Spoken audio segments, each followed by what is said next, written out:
we divide 620 by 5 in long division method.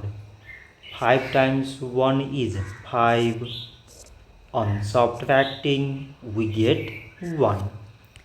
So now we put down these 2 and it is 12. So 5 times 2 is 10. On subtracting we get 2.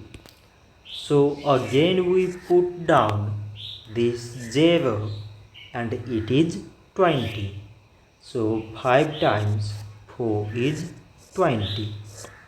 On subtracting we get 0. So 620 divided by 5 is 124. So this much for today and thanks for watching.